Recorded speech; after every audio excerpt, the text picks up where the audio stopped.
In 1 Peter 1:14, we're told to be as obedient children, not fashioning ourselves after the former lusts and our ignorance. And one of the things that comes to my mind when I read that is how we tend to run to our past sins for comfort. I don't know if you're like me, but whenever I would go through a challenging time, whenever I would be feeling overwhelmed, or whenever I would be feeling hurt, or whatever it is, there were certain sins that I would go ahead and I would run to. And all it would take is a little bit of a temptation, and I would end up giving into it. I could be strong and on fire for the Lord, but then somebody go ahead and push one of those buttons, and next thing you know, I'm falling. And that's what this verse reminds me about, because we just talk about how in the previous verses and everything throughout the chapter, it discusses going through trials, and then it also discusses making sure that we keep a tight lock on our thoughts.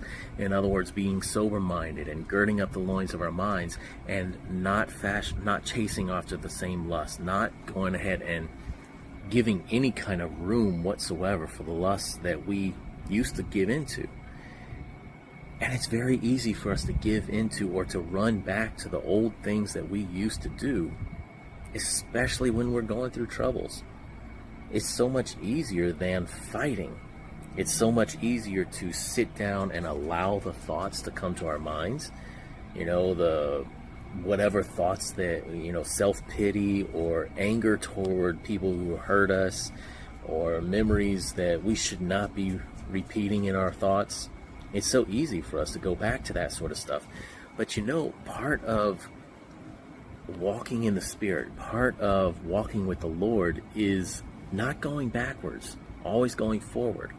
The next verse says, "As you have been called to be holy, for God is holy. As he has said, be holy, for I am holy." And so this is part of holiness, making sure that we keep our minds under control and being sober-minded and not going backwards, not going back to the same things that we have been delivered from. There's a good song that says, "He did not take us out this far to bring us back again." And it's talking about, Israel being brought out of Egypt. He didn't bring them out of Egypt for them to go back again, even though it seemed like it was easier.